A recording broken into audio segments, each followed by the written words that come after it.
এসেছিলাম পাটসামপুর ও কোটালপাড়া শ্মশান কালী পুজো, যেটা আগের বছরে হিরো সাউন্ড এসেছিল, তোমাদের সাথে ভিডিওটা শেয়ার করেছিলাম।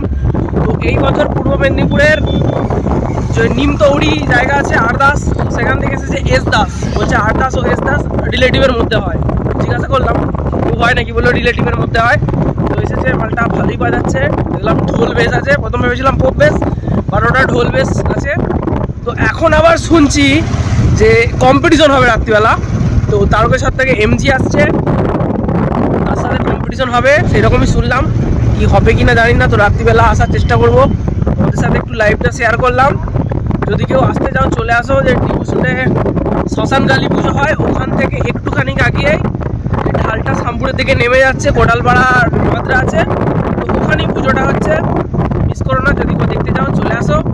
তো যারা যারা ফেসবুক থেকে দেখছো লাইক করে দেবে, কমেন্ট করবে, তো অবশ্যই ভিডিওটা শেয়ার করবে। আর ইউটিউব থেকেও সেম। তো চলো বাই। রোড শো ঠাকুর আনতে ওই পাড়াটা 4টে নিয়ে ঠাকুর আনতে যায়।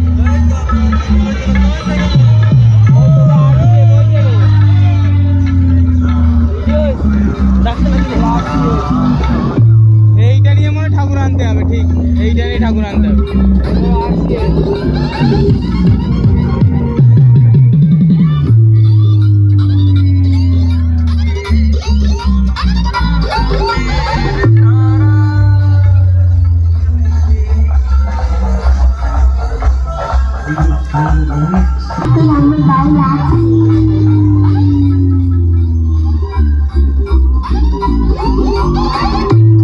তোমার নাম্বারটা দিয়ে যাবে, হোলির দিনকে মাল টেস্টিং করে আসবে, ঠিক আছে।